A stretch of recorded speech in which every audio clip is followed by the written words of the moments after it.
أرواح أحبابتي، نوريكم واحد الماسك مهم جدا لمعالجة الشيب وتقوية الشعر. لشعرها فيه الشيب، هاد الوصفة راح تغير أول حاجة لون شعرك وتقضي على الشيب وتعطي تقوية من جذور الشعر. وإذا كان عندك الصلع المبكر راح تلاحظي أن الشعر بدأ في النمو. مكونات الوصفة سهلة وبسيطة. دائما تكون عندنا حنة طبيعية مطحونة، حنة طبيعية. عندنا المرامية والكركدي.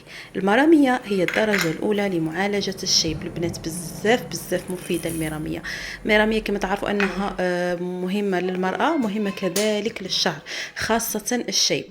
اذا هنايا ندي كسرونه ندير فيها كوبين من الماء ونخليهم يغلوا، ونقيس عليهم الكركدي والميراميه ونغطي، نطفي النار ونغطي ونخليه حتى اللون ياخذ داك اللون وجميع الفوائد. من بعد نصفي الماء نتاعي وندي الحنه واضع عليها الخليط، او اذا نضع المكونات مع بعضها ونخلط الحنة والسائل مع بعضهم جيدا، ونخلو بنات الحنة تتخمر لمدة 4 ساعات فما فوق. يعني تقدر تخليها إلى يوم، يومين، 3 أيام، لكن من 4 ساعات إلى ما فوق تتخمر الحنة نتاعي. يعني تدخل جميع المكونات مع بعضها وتمتزج. من بعد عاد نطبق هذا الماسك على الشعر.